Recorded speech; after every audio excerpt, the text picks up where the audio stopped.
Pero este correo electrónico contiene una confesión de un delito que ocurrió antes de que el actual director general del Banco Mundial siquiera trabajara en la institución. 9 meses antes, documentos filtrados muestran que funcionarios del Banco Mundial planearon neutralizar al investigador que exponía el abuso sexual infantil en las escuelas financiadas por ellos. Esto no fue un caso aislado de corrupción.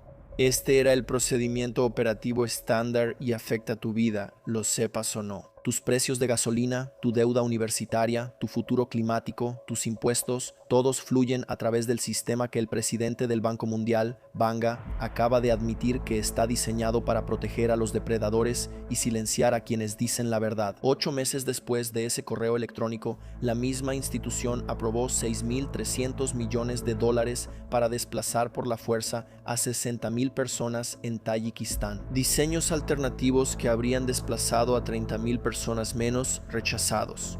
El hombre que toma estas decisiones, el exdirector ejecutivo de Mastercard, quien aumentó las ganancias de la empresa en más de 1000% al convertir cada transacción humana en ingresos corporativos. Cada vez que deslizas tu tarjeta de crédito, cada compra en línea, cada transacción financiera, Mastercard obtiene ganancias de tu actividad económica. Ahora ese mismo modelo de extracción se aplica al desarrollo global.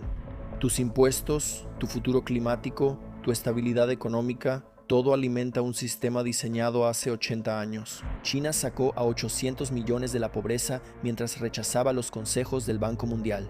Los países que aceptaron el control del Banco Mundial siguen empobrecidos. Cuando los niños son abusados, el sistema protege las ganancias. Cuando las familias son desplazadas, protege el prestigio. Y cuando llegue la próxima crisis, determina si sobrevives o te conviertes en su próxima víctima.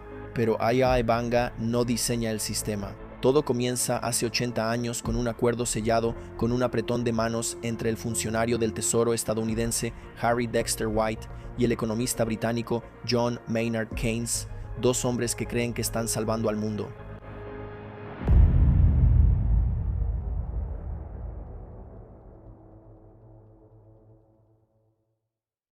El Hotel Mount Washington está aislado en las montañas blancas de New Hampshire.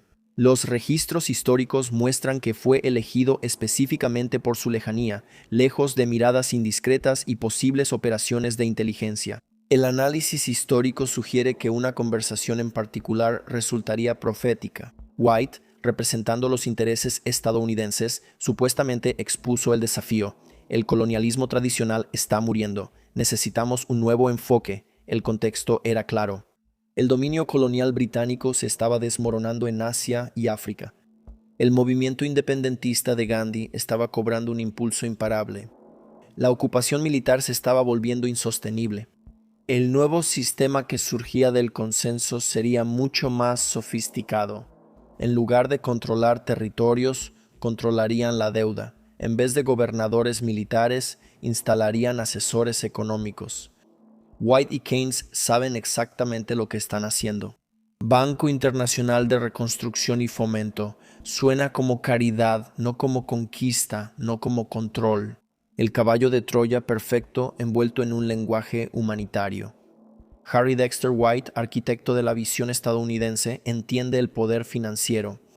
John Maynard Keynes, representando al imperio británico en decadencia, vio lo que se avecinaba. La pregunta era si Estados Unidos reemplazaría el control británico o realmente democratizaría las finanzas globales. Las primeras operaciones del banco parecían validar la narrativa humanitaria. Los préstamos a Francia, los Países Bajos, Dinamarca y Luxemburgo se pagaron con éxito y ayudaron a reconstruir la infraestructura europea. Este éxito no fue accidental. Un análisis estratégico revela que la reconstrucción europea cumplió múltiples propósitos. Creó precedentes exitosos que legitimaron a la institución. Reconstruyó el mercado para los productos estadounidenses y preparó el terreno para el verdadero objetivo. Entre 1950 y 1975, más de 50 naciones africanas obtuvieron su independencia. Cada nuevo país enfrentó el mismo desafío: cómo construir infraestructura moderna y desarrollar capacidad industrial sin los recursos que habían sido extraídos durante el dominio colonial. Llegaron misiones del Banco Mundial con ofertas atractivas, préstamos a bajo interés para el desarrollo de infraestructura, experiencia técnica para la modernización y asociación para construir economías independientes y prósperas. Pero en 1968 todo se aceleró.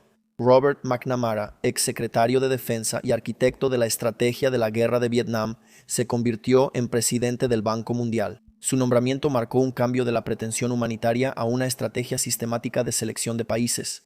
Esto no fue una expansión aleatoria. McNamara apuntó sistemáticamente a países que eran estratégicamente importantes para la extracción de recursos o geopolíticamente significativos durante la Guerra Fría. También fue durante el mandato de McNamara que el Banco Mundial comenzó a imponer condiciones económicas sistemáticas a sus préstamos. Estos programas de ajuste estructural se convertirían en el principal mecanismo para el nuevo colonialismo. Bajo el mando de McNamara, los préstamos anuales del Banco Mundial se dispararon de $1.000 millones a 12.000 millones. Pero los préstamos venían con condiciones, requisitos de políticas que transformarían economías enteras. Para la década de los 70, la trampa estaba puesta. Los países habían pedido préstamos durante periodos estables. Ahora llegaron las caídas de los precios de las materias primas, los choques petroleros, las crisis de deuda. Cuando estos países buscaron ayuda, los funcionarios del Banco Mundial estaban listos con soluciones que resultarían más peligrosas que los problemas originales. Para ver cómo funcionaba este sistema en la práctica, necesitamos examinar lo que le sucedió a un país que cayó directamente en la trampa. Zambia obtiene su independencia después de 73 años de dominio colonial británico. Los relatos contemporáneos muestran que el presidente Kenneth Kaunda prometió que la independencia traería prosperidad a una nación rica en cobre y otros recursos naturales. Entra el Banco Mundial. En 1973, las actas de la reunión muestran que una delegación llegó a Lusaka con lo que parecía la solución perfecta. Ofrecieron $100 millones para modernizar la industria del cobre de Zambia y desarrollar la capacidad de procesamiento aguas abajo. Los términos parecían generosos. Las tasas de interés estaban por debajo de los niveles comerciales. El periodo de pago era de 20 años. No había condiciones políticas inmediatas asociadas. Luego vino el colapso. En 1975, los datos de la Bolsa de Metales de Londres mostraron que los precios globales del cobre se desplomaron casi un 40% en solo 6 meses. Lo que había sido una exportación rentable de repente se convirtió en una operación que generaba pérdidas. Las actas de la reunión del gabinete revelan la elección imposible que enfrentaban los líderes del país. Dejar de pagar el préstamo y perder el acceso a los mercados internacionales de crédito o aceptar las condiciones del Banco Mundial y sacrificar la soberanía.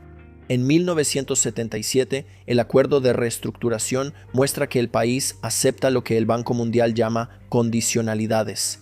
La deuda puede extenderse, se puede proporcionar financiamiento adicional, pero ahora se requieren cambios en la gobernanza. El acuerdo firmado requiere que el país privatice las empresas estatales, elimine las barreras comerciales, recorte el gasto gubernamental en servicios sociales, devalúe la moneda y acepte asesores económicos extranjeros con poder de supervisión sobre las decisiones presupuestarias. Las minas de cobre en las que generaciones de zambianos habían trabajado fueron compradas por corporaciones multinacionales por una fracción de su valor estimado. Los documentos de venta muestran que la corporación Anglo American, Glencore y otros gigantes mineros globales adquirieron activos que habían tardado décadas en desarrollarse. Pero la trampa de la deuda apenas comenzaba. Las matemáticas financieras muestran que el préstamo original de $100 millones había crecido a más de $300 millones en obligaciones totales debido al interés compuesto, las tarifas de refinanciamiento y los préstamos de emergencia adicionales necesarios para realizar los pagos de la deuda original. La investigación académica confirma que la experiencia de Zambia no fue única. Patrones similares surgieron durante los años 80 en Ghana, Tanzania, Kenia, Nigeria y docenas de otras naciones recién independizadas. Los programas de ajuste estructural exigieron que Filipinas redujera los subsidios agrícolas, eliminara las cuotas de importación y abriera los mercados nacionales a la competencia internacional. Los agricultores locales de arroz no podían competir con el arroz estadounidense subsidiado. Para el año 2000, cuando los precios mundiales del arroz se dispararon dramáticamente, Filipinas había perdido su capacidad de alimentar a su propia población. Los informes de la crisis documentan el estallido de un motín por alimentos en Manila, cuando el país descubrió que era completamente vulnerable a la manipulación de precios globales. Varios estudios académicos han encontrado que los países bajo ajuste estructural tuvieron un peor desempeño económico que los países que mantuvieron independencia en sus políticas. La evidencia era clara, pero los programas continuaron. La trampa de la deuda es elegante, matemática, aparentemente incruenta. Los países firman acuerdos, aceptan condiciones, pierden soberanía a través de papeleo e ingeniería financiera. Pero el sistema del Banco Mundial tiene otra dimensión, una que es mucho más directa, mucho más violenta y mucho más traumática para las personas atrapadas en su camino. Etiopía era el hogar de aproximadamente 45,000 personas, la mayoría pertenecientes a comunidades indígenas y otras más recientes que habían cultivado estas tierras durante generaciones. En 2010, el Banco Mundial aprobó un programa de desarrollo agrícola de $3,000 millones llamado el Programa de Redes de Protección Productiva. Los comunicados de prensa oficiales describieron el objetivo como mejorar la productividad agrícola y reducir la pobreza rural. Sin embargo, documentos filtrados obtenidos por organizaciones de derechos humanos revelaron que el verdadero propósito era despejar tierras para arrendarlas a corporaciones agroindustriales internacionales. Saudi Star Agricultural Development, Karuturi Global y otras empresas habían firmado acuerdos para desarrollar granjas comerciales a gran escala para cultivos de exportación. Los testimonios de testigos recopilados por organizaciones de derechos humanos describen cómo el reasentamiento voluntario comenzó con la llegada de las fuerzas de seguridad del gobierno a principios de 2011. Un anciano de la aldea, en un testimonio registrado por investigadores del Oakland Institute, describió el momento. Vinieron con armas. Dijeron que esta tierra ahora pertenece al gobierno. Cualquiera que se niegue a irse será arrestado. Algunos de los nuestros intentaron esconder a sus hijos en el bosque. Las aldeas que resistieron fueron incendiadas, los cultivos fueron destruidos deliberadamente, los pozos fueron contaminados para evitar que las familias regresaran. Las operaciones comenzaron en la tierra despejada casi de inmediato. Los diversos cultivos alimenticios que habían alimentado a las comunidades locales fueron reemplazados por plantaciones de un solo cultivo diseñadas para la exportación a países del Golfo. Las familias que fueron desplazadas recibieron pagos de compensación que promediaban entre $200 y $500 por hogar. Esto se suponía que cubriría la pérdida de viviendas, tierras de cultivo, ganado y todo lo demás que habían construido durante generaciones. Las corporaciones que adquirieron sus tierras estaban pagando al gobierno etíope millones de dólares por arrendamientos a largo plazo en el mismo territorio. En la India, las estadísticas del gobierno muestran que más de 20 millones de personas han sido desplazadas por grandes proyectos de represas en las últimas 4 décadas. La presa Sardar Sarovar por sí sola desplazó a más de 200,000 personas de comunidades en fértiles valles fluviales. El Valle de Narmada había sido hogar de ecosistemas diversos y comunidades ancestrales durante milenios. Las evaluaciones ambientales documentaron que 450,000 metros cuadrados de tierra fértil fueron inundados para el embalse. En diciembre de 2024, los anuncios del Banco Mundial muestran que la Junta aprobó $6.3 mil millones para la presa Rogon en Tayikistán. Los documentos del proyecto indican que entre 50,000 y 60,000 personas serán desplazadas. Los documentos del proyecto revelan que las empresas de ingeniería habían propuesto diseños alternativos que generarían una cantidad similar de electricidad mientras desplazarían a 30,000 personas menos. El proyecto Rogon representa solo uno de 5 grandes proyectos de represas que el Banco Mundial planea financiar para mediados de 2025. El proyecto Gran Inga en la República Democrática del Congo desplazará a otras 37,000 personas y costará más de $100,000 millones. Cuando las víctimas de desplazamiento buscan justicia, se enfrentan a una barrera legal incorporada en los documentos fundacionales del Banco Mundial, la inmunidad soberana. La institución no puede ser demandada en tribunales nacionales sin importar el daño causado por sus proyectos. 2.5 millones de personas desplazadas por la fuerza y contando.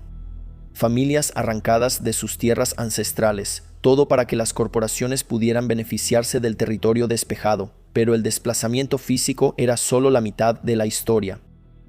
La otra mitad involucraba algo que amenaza a cada persona en la tierra: la aceleración sistemática de la catástrofe climática por parte de la misma institución que afirma combatirla. Le Bourget, Francia. 196 países firmaron el acuerdo climático más ambicioso de la historia. El presidente del Banco Mundial, Jim Yong Kim, hablando en el podio, hace una promesa solemne. Lo que sucedió después expuso la brecha entre las promesas del Banco Mundial y las acciones del Banco Mundial. El seguimiento financiero realizado por organizaciones ambientales muestra que entre 2015 y 2022 el Banco Mundial proporcionó 14.8 mil millones en financiamiento para proyectos de combustibles fósiles. En Mozambique, los acuerdos de préstamo muestran que financiaron una infraestructura masiva de gas natural. Operará durante décadas, consolidando la dependencia de los combustibles fósiles por generaciones. Los proyectos de combustibles fósiles financiados por el Banco Mundial generarán aproximadamente 1.2 gigatoneladas de dióxido de carbono durante su vida operativa. Para ponerlo en perspectiva, eso equivale a las emisiones anuales de Japón, la quinta economía más grande del mundo. Las contradicciones climáticas se extienden mucho más allá del financiamiento directo a los combustibles fósiles. Los datos de monitoreo ambiental muestran que los préstamos agrícolas del Banco Mundial han apoyado sistemáticamente la deforestación del Amazonas mediante la expansión de la ganadería. Las tasas de deforestación son 300% más altas en áreas con proyectos agrícolas del Banco Mundial en comparación con regiones protegidas. Esto ocurre en un momento crítico. Investigaciones publicadas en Nature Climate Change muestran que el Amazonas se está acercando a un punto de inflexión irreversible. Una vez que se cruce ese punto, la selva tropical podría transformarse de un sumidero de carbono que ayuda a estabilizar el clima global a una fuente de carbono que acelera el calentamiento. Las contradicciones climáticas estuvieron bajo un intenso escrutinio en 2024. Una investigación de Oxfam encontró que entre 24 y 41 mil millones de dólares en financiamiento climático del Banco Mundial no pudieron ser rastreados ni verificados adecuadamente. El Banco Mundial estaba redefiniendo proyectos existentes como financiamiento climático sin cambiar su impacto ambiental real. La construcción de carreteras se convierte en adaptación climática. La infraestructura de combustibles fósiles se convierte en energía tradicional. La destrucción de ecosistemas se extiende a los megaproyectos de represas que el Banco Mundial ha comenzado a financiar de nuevo. Las evaluaciones ambientales muestran que la represa Nam Theun Tu en Laos inundó 450 kilómetros cuadrados de selva tropical que contenía docenas de especies endémicas. Los investigadores descubrieron que los grandes embalses de represas emiten cantidades significativas de metano, un gas de efecto invernadero más de 80 veces más potente que el dióxido de carbono en un periodo de 20 años. 14.8 mil millones de dólares para combustibles fósiles mientras prometen acción climática, fondos climáticos desaparecidos en plena emergencia climática. Destrucción de ecosistemas disfrazada de energía verde. Esta traición ambiental plantea una pregunta fundamental. ¿Es esto incompetencia? ¿O la destrucción ambiental en realidad es rentable para las personas que toman estas decisiones? Para responder eso, necesitamos seguir el dinero hasta la cima.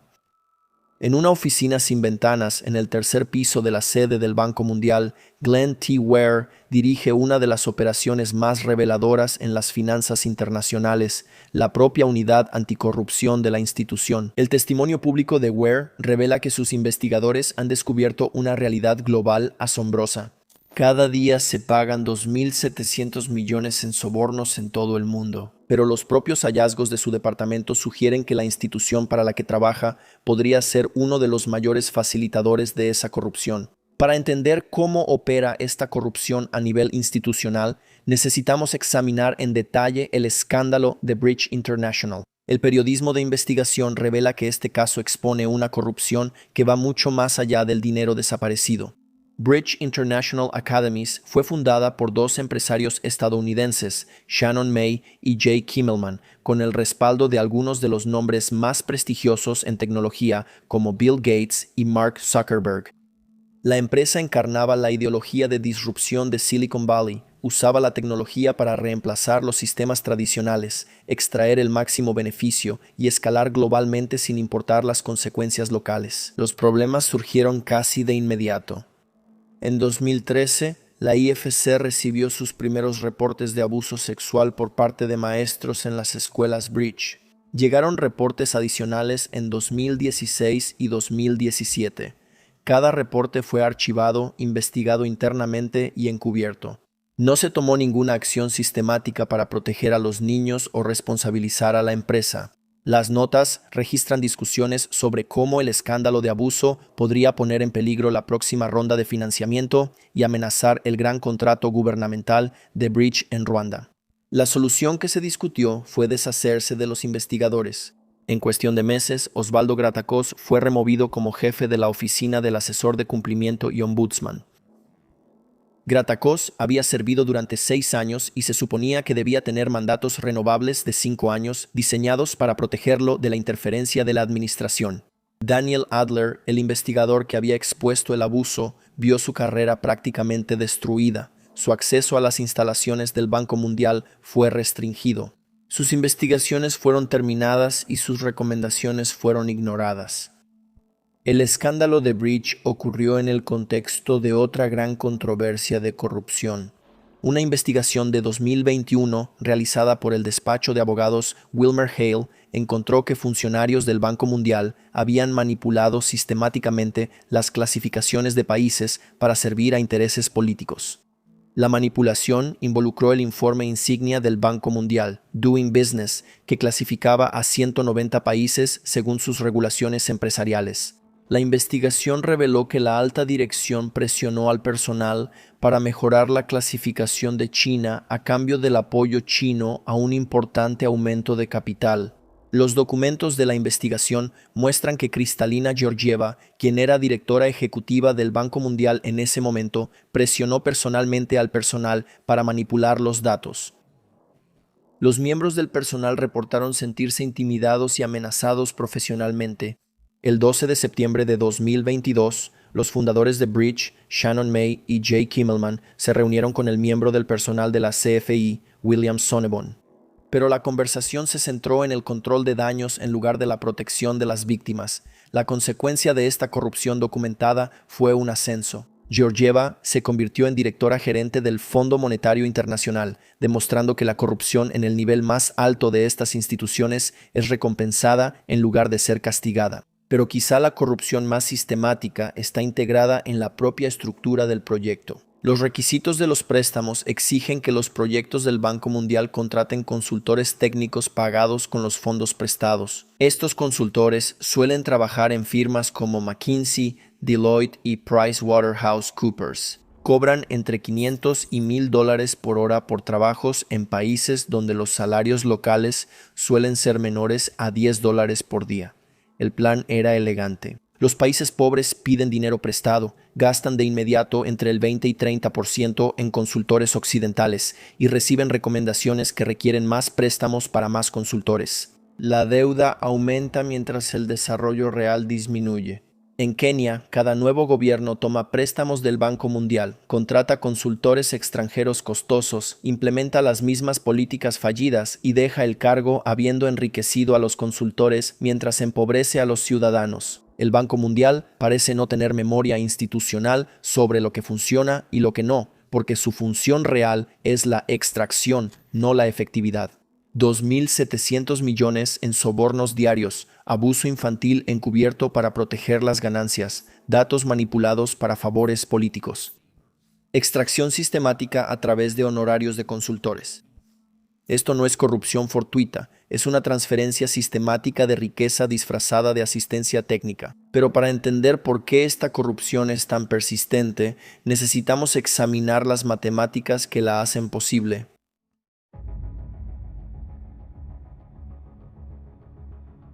Para entender cómo funciona realmente el sistema del Banco Mundial, necesitamos examinar las matemáticas. Cuando un país en desarrollo pide prestados $100 millones a interés compuesto durante 20 años, los pagos totales a menudo superan los $300 millones. La reestructuración normalmente significa nuevos préstamos para hacer pagos de préstamos antiguos, más cargos adicionales, más nuevas condiciones. La deuda no disminuye, aumenta mientras el control se intensifica. La fórmula del interés compuesto se convierte en un arma matemática. Con un interés anual del 6%, la deuda se duplica cada 12 años sin necesidad de nuevos préstamos. Los países se quedan atrás no porque sean irresponsables, sino porque las matemáticas están en su contra. China proporciona el ejemplo más sorprendente. Entre 1980 y 2020, China saca a más de 800 millones de personas de la pobreza extrema, mientras mantiene un control estatal significativo sobre su economía y rechaza la mayoría de los requisitos de ajuste estructural. El enfoque de China contradijo directamente la ideología central del Banco Mundial. En lugar de privatizar las empresas estatales, China las expandió.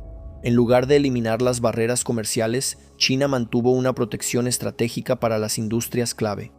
Mientras el Banco Mundial exigía la privatización, China mantuvo las industrias estratégicas bajo control estatal.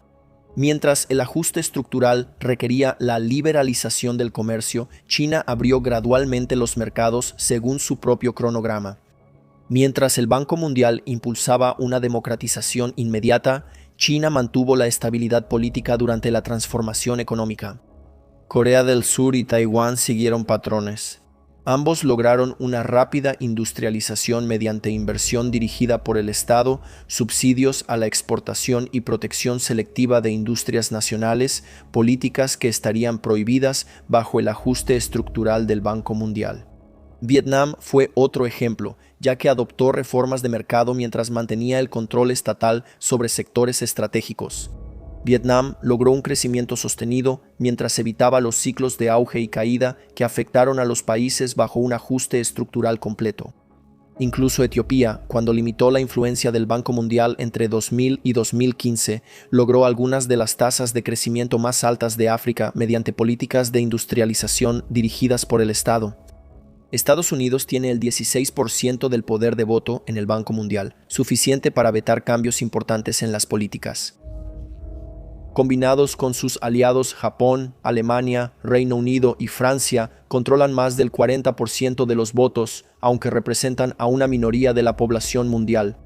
China, con el 18% de la población mundial, tiene el 5.7% del poder de voto.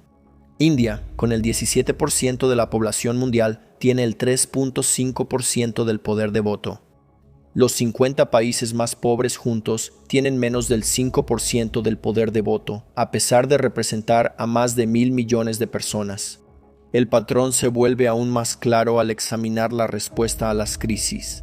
Cada gran crisis económica, la crisis de la deuda de los años 80, la crisis financiera asiática de los años 90, la crisis financiera global de 2008, la pandemia de COVID-19 se ha utilizado para imponer ajustes estructurales adicionales. La estrategia sigue lo que los economistas llaman la doctrina del shock. Usar momentos de crisis cuando la resistencia democrática está debilitada para implementar políticas impopulares que benefician a las élites a expensas de la gente común. Incluso durante la pandemia de 2020, el financiamiento de emergencia para la salud vino acompañado de requisitos para reformas económicas. Los países desesperados por suministros médicos tuvieron que aceptar condiciones de privatización para recibir ayuda durante una emergencia sanitaria global. El resultado matemático es circular. Los países pobres piden dinero prestado, lo gastan de inmediato en servicios y consultores occidentales, reciben recomendaciones de políticas que requieren más préstamos para más servicios occidentales. El sistema también extrae capital humano. El ajuste estructural a menudo requiere recortar el gasto en educación y salud, obligando a las personas mejor educadas a emigrar a países ricos, donde sus habilidades benefician a las mismas economías que diseñaron el empobrecimiento de sus países. La matemática de la deuda crea una esclavitud intergeneracional.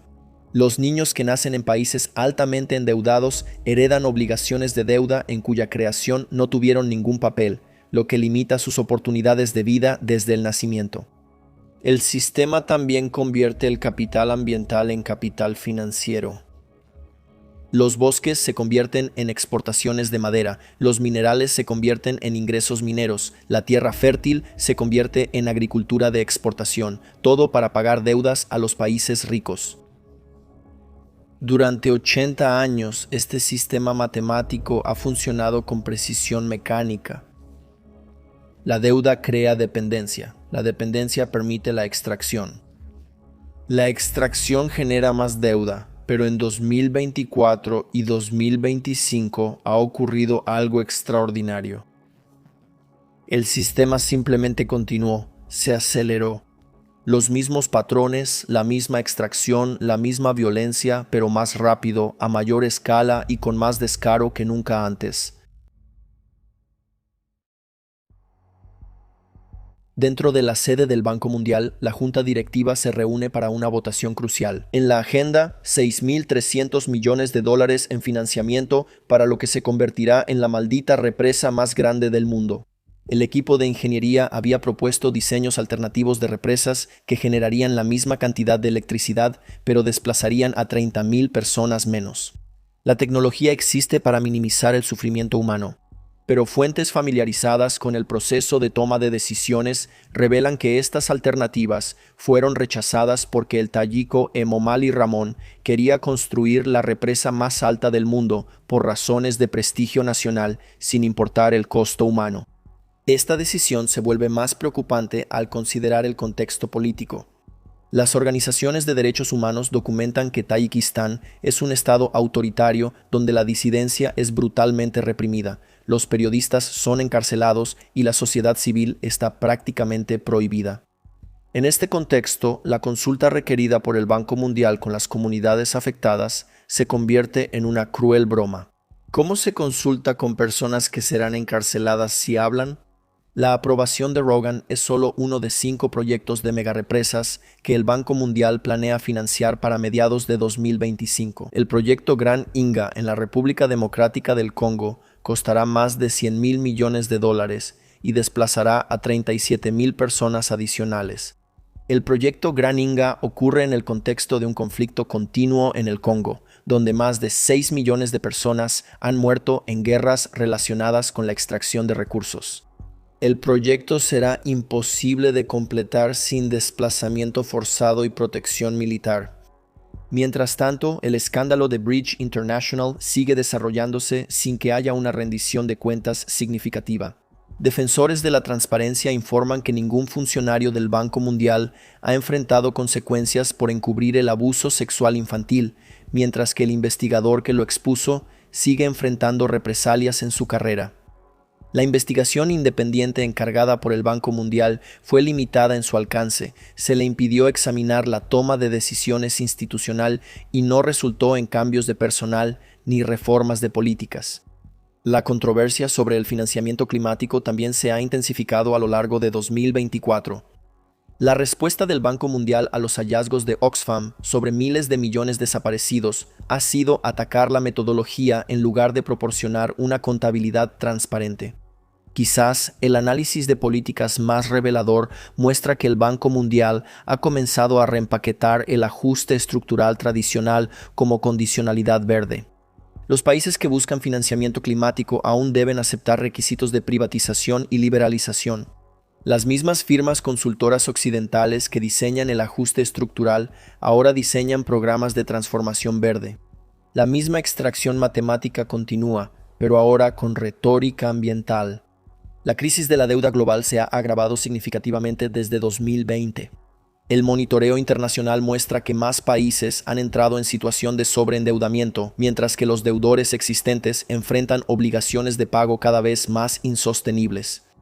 Las cargas de deuda creadas durante los préstamos de emergencia por el COVID-19 siguen extrayendo riqueza de los países más pobres y los pagos del servicio de la deuda a menudo superan el gasto combinado en salud y educación.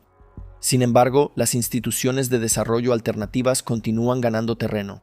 El nuevo Banco de Desarrollo, el Banco Asiático de Inversión en Infraestructura y otras instituciones reportan un crecimiento en su membresía y en sus carteras de préstamos. Una nueva generación de economistas también está desafiando la ortodoxia del ajuste estructural. Armados con 40 años de evidencia de que el desarrollo liderado por el Estado a menudo supera al fundamentalismo de mercado. En Estados Unidos, tanto los políticos demócratas como los republicanos han cuestionado el continuo apoyo financiero estadounidense al Banco Mundial. El proyecto 2025, asociado con el presidente Trump, pidió explícitamente la retirada tanto del Banco Mundial como del FMI.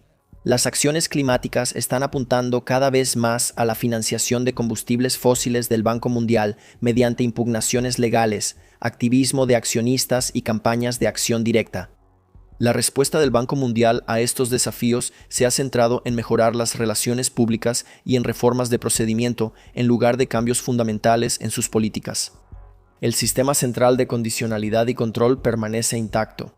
La hoja de ruta de evolución del presidente del Banco Mundial, A.J. Banga, amplía la participación del sector privado en el desarrollo, acelerando la extracción mientras mantiene una retórica humanitaria. A medida que el Banco Mundial se acerca a su 80º aniversario, enfrenta su crisis de legitimidad más grave desde su fundación. La brecha entre la misión declarada y los resultados reales se ha vuelto imposible de ignorar. Por primera vez, las impugnaciones legales contra la inmunidad soberana del Banco Mundial están ganando terreno en los tribunales internacionales, lo que podría abrir la institución a la rendición de cuentas por sus acciones. Diciembre de 2024 se aprobó el desplazamiento de 60.000 personas más. Marzo de 2024 finalmente se reconoce el encubrimiento de abuso infantil, pero no hay rendición de cuentas. Durante todo 2024, fondos climáticos desaparecidos, la financiación de combustibles fósiles continúa, la crisis de la deuda se acelera.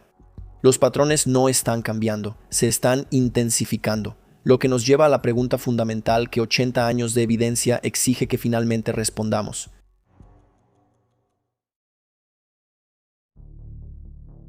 Julio de 1944, sala de conferencias del hotel en Nuevo Hampshire. Dos funcionarios diseñando lo que llaman una institución humanitaria. Diciembre de 2024, sala de juntas en Washington, D.C. Sus sucesores aprueban el desplazamiento de 60.000 personas para un proyecto de prestigio en un estado autoritario. El análisis exhaustivo que hemos realizado muestra que la línea que conecta estos momentos es sorprendentemente directa. El sistema diseñado en 1944 funciona en 2024 exactamente como lo pretendían sus arquitectos. Las estadísticas cuentan una historia que trasciende los casos individuales o los fracasos aislados. Más de 2.5 millones de personas han sido documentadas como desplazadas por la fuerza debido a proyectos del Banco Mundial. Eso equivale a sacar a toda la población de Chicago de sus hogares para proyectos de desarrollo. A pesar de los compromisos climáticos, 14.8 mil millones en financiamiento a combustibles fósiles desde el Acuerdo de París, además de un apoyo sistemático a la deforestación del Amazonas y otras formas de destrucción ambiental. 2.7 mil millones de dólares en sobornos diarios a nivel mundial, con un 30% de los proyectos del Banco Mundial perdidos por corrupción según sus propias estimaciones. Esos son 26 mil millones de dólares anualmente de una institución que afirma luchar contra la pobreza. Lo más condenatorio de todo es que los países con una fuerte participación en los ajustes estructurales del Banco Mundial han tenido sistemáticamente un peor desempeño que los países que mantuvieron mayor independencia. China sacó de la pobreza a 800 millones de personas, mientras rechazaba en gran medida los ajustes estructurales del Banco Mundial. Mientras tanto, África subsahariana, la región con mayor participación del Banco Mundial, vio una reducción mínima de la pobreza durante el mismo periodo. Varios estudios académicos han confirmado este patrón. Los países bajo ajuste estructural tuvieron un peor desempeño económico que los países que mantuvieron independencia en sus políticas. La evidencia era abrumadora, pero los programas continuaron. Esta evidencia respalda una de dos posibles interpretaciones. O bien el Banco Mundial representa 80 años de incompetencia catastrófica, o bien 80 años de éxito sistemático al lograr objetivos diferentes a los que se declaran públicamente. La interpretación de la incompetencia requiere creer eso. Los mismos errores se cometieron repetidamente bajo diferentes liderazgos, en diferentes países y en distintas décadas. Las advertencias del personal fueron ignoradas de manera constante y sin explicación. Alternativas exitosas fueron rechazadas de manera constante a pesar de la evidencia. Requiere creer que una institución compuesta por algunos de los economistas más educados del mundo falló consistentemente en aprender de 80 años de sus propios datos. La explicación alternativa sugiere que los resultados fueron sistemáticamente consistentes con los objetivos de diseño originales de 1944. Las matemáticas de la trampa de la deuda funcionaron exactamente como se pretendía. La extracción de recursos procedió según lo previsto. El control occidental se mantuvo a través de instituciones internacionales. La consistencia histórica favorece fuertemente la segunda interpretación.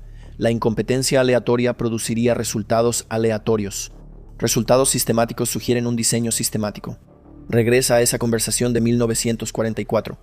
Harry Dexter White supuestamente dijo: "Cuando no puedan pagar, nosotros seremos dueños de su infraestructura, sus recursos, sus políticas, pero seremos los héroes que intentan ayudarlos". 80 años después, los países en desarrollo transfieren más riqueza a los países desarrollados de la que reciben.